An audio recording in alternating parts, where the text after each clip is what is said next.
Sompeta thermal power plant GO రద్దయిన ఇచ్చాపురం వాసుల్లో ఇంకా టెన్షన్ ఎందుకు తీరలేదు? ఏ విషయంలో ప్రభుత్వాన్ని వారు అనుమానిస్తున్నారు? ఉద్దానం కిడ్నీ బాధితులకు ఇప్పటికైనా న్యాయం జరుగుతుందా?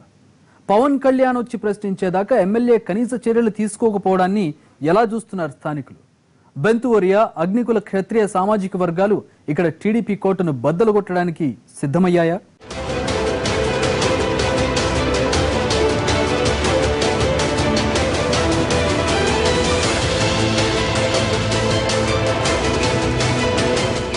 శ్రీకాకుళం జిల్లా ఇచ్చాపురం అసెంబ్లీ నియోజకవర్గంలో ఇచ్చాపురం, కవిటి, కంచిలి, సోంపేట మండలాలు ఉన్నాయి.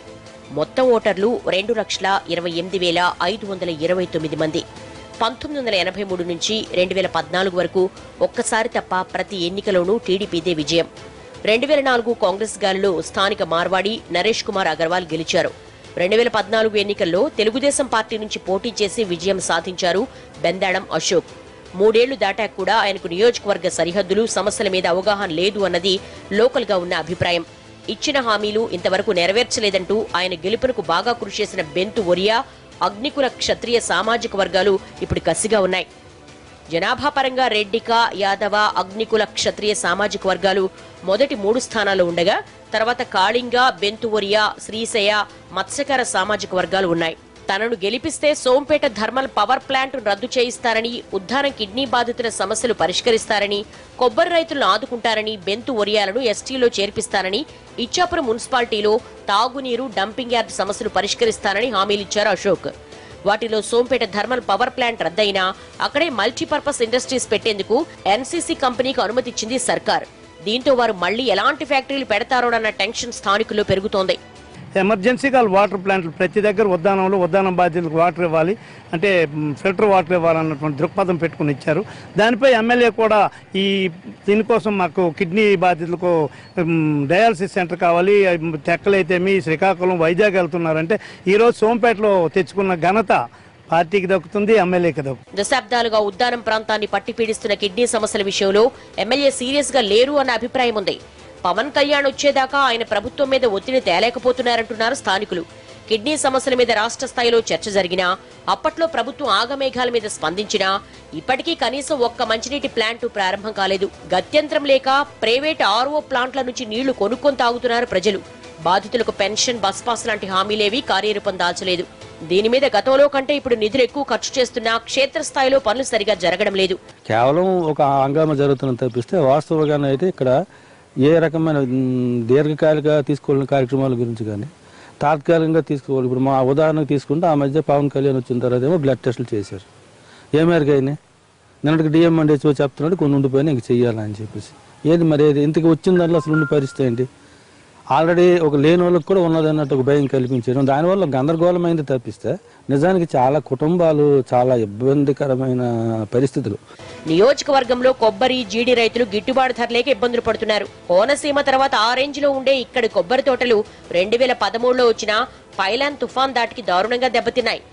ఆ రైతులను ఆదుకోవడంలో తాను ముందున్నానంటున్నారు ఎమ్మెల్యే.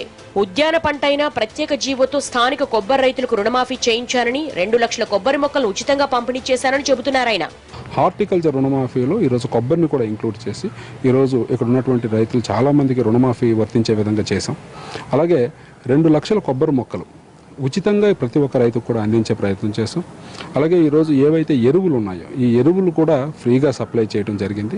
ఇప్పుడు వాళ్ళకి అలాగే హార్టికల్చర్కి సంబంధించి కొబ్బరి మొక్కలు కానీ జీడి మొక్కలు కానీ ఇచ్చే ప్రయత్నం చేస్తాం. ఎస్టీ రిజర్వేషన్ కోసం బెంతువరియా సామాజిక వర్గం ఉద్యమ బాట పట్టబోతోంది. ఎన్నికల టైంలో ఎమ్మెల్యే స్పష్టమైన హామీ ఇచ్చినా కూడా ఇప్పుడు పట్టించుకోవటం లేదంటున్నారు. ఒడిశాలో ఎస్టీ జాబితాలో ఉన్న తమను ఇక్కడ కావాలనే తప్పించారని, హామీ నెరవేర్చుకుంటే జాట్ పటేల్ తరహాలో ఉద్యమిస్తామంటున్నారు నాయకులు. ఈ సమస్యను పరిష్కారం చేయాలన్నటువంటి తలంపు కానీ ఉద్దేశం కానీ వీళ్ళకి లేదు. దీనికి ఏంటి అంతిమంగా ఇప్పుడు మేమే గొజ్జర్లాగో జాట్లాగో రోడ్ల మీద ఎక్కి ఆందోళన చేయాల్సిన అవసరం మాకు లేదు. మేము కొత్తగా మా ఎస్టీలుగా అడగట్లేదు. మా గతంలో ఇచ్చారు, అబ్రప్ట్గా ఆపినారు. దానికి పునరుద్ధరించమని చెప్పేసి మా డిమాండ్ తప్పితే మేము కొత్తగా మేమే ఎస్టీలు కావాలని చెప్పేసి అడగట్లేదు. సహజంగా ప్రామిస్ చేసి మోసం చేస్తే మాత్రం మేము రోడ్డు ఎక్కుతాం, అవసరమైతే సర్కార్ తరపు మెడలు ఉంచేనైతే మా పని సాధిద్దాం. Ichchapuram municipal chairman YCP, MLA టీడీపీకి చెందిన వారు కావడంతో ఇద్దరి మధ్య సఖ్యత లేక అభివృద్ధి పనులు ఆగిపోతున్నాయి. కోట్లాది రూపాయల నిధులు మూలుగుతున్నా పనులు జరగడం లేదు.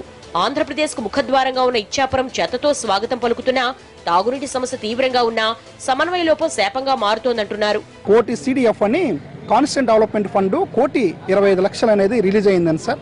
ఇంతవరకు అది ఖర్చు పెట్టే దాఖలు కనిపించట్లేదు. అదేవిధంగా 8 కోట్లు శాంక్షన్ అయినాయి. అవి 12th ఫైనాన్స్ కార్పొరేషన్ ఫండ్ 13, 14, 8 కోట్లు అయినాయండి. ఇంతవరకు టెండర్లు పిలిపించే నాదుడే కరువయ్యాడు.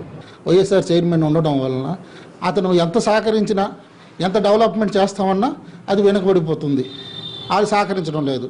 ఎందుకంటే వాళ్ళ దాంట్లోనే 2 గ్రూపులు ఉంటున్నాయి. ఆ 2 గ్రూపుల్లోనూ అయితే దెబ్బలాడుకుంటూ ఇటుపక్క ఈ డెవలప్మెంట్కి కూడా ఆపేస్తున్నారు. ఎమ్మెల్యే మాత్రం అంతకు ముందు 10 ఏళ్లతో పోలిస్తే గడిచిన 3 ఏళ్లలో చాలా అభివృద్ధి జరిగిందంటున్నారు.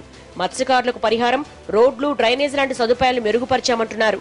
దశాబ్దాలుగా పెండింగ్ లో ఉన్న కళింగపట్నం, బొడ్డబోడ వంతెనల్ని తానే ప్రారంభించారంటున్నారు. ఆ కళింగపట్నం బ్రిడ్జ్ టెక్నికల్గా చాలా పెద్ద ప్రాబ్లం. ఎందుకంటే ఆ బ్రిడ్జ్ కంప్లీట్ అవ్వకపోవడం వల్ల పక్క నుంచి ఒక దారి వేశారు. ఆ కొండల నుంచి వచ్చినటువంటి వాటర్ అంతా కూడా సీ వాటర్తో కలిసి పొలాల్లోకి వెళ్ళిపోయే పరిస్థితి ఉంది. ఇప్పుడు మేము ఆ బ్రిడ్జ్ కంప్లీట్ చేసాం. బొడ్డబొడ్డ బ్రిడ్జ్, బొడ్డబొడ్డ అనే ఒక విలేజ్, ఒకే ఒక విలేజ్, అది ఒరిస్సాలో, అంటే ఒరిస్సా విలేజ్ అవ్వాల్సింది అది ఇచ్చాపురం మండలంలో ఉంది. దానికోసం 9 కోట్ల రూపాయలతో ఒక బ్రిడ్జ్ అనేక దశాబ్దాలుగా, ఇంచుమించు ఒక 30 సంవత్సరాలుగా అది పెండింగ్లో ఉంటే అది కంప్లీట్ చేసాం. ఈరోజు మీరు ఎక్కడికి వెళ్ళినా మీరు రోడ్లు చూడండి.